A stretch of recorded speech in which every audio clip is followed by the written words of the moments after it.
Sa mobil ng pulis isinakay ang lalaking yan kasama ang isang babae. Ang kanila kasing sinasakyang pick-up, pinagbabaril ng mga hindi pa nakikilalang mga suspect sa kahabaan ng Calaba Bridge sa bayan ng Bangged bandang alas 6 ng gabi kahapon, February 24.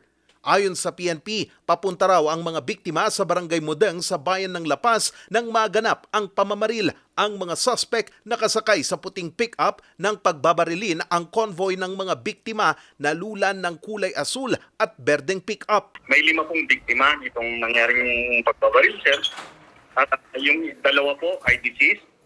May 2 injured po na sa ngayon ay nakalabas na po sa ospital yung isa, samantalang yung isa po ay iwan pa sa ospital at may isang unharmed. Patay sa pamamaril ang punong barangay ng Colago, Lagayan, Abra na si Ezekiel Castañeda Parado at ang kasama nitong si Arlene Dorias. Sa ngayon, iniimbestigahan pa ng PNP ang insidente. Tayo po ay nakapag-conduct na po, nagkakatak po ng crime scene processing ang nangyari.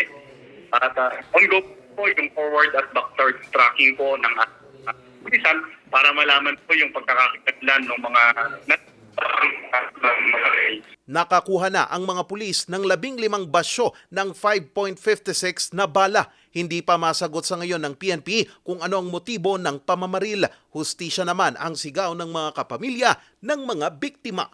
Charles Nicolimon, RNG News.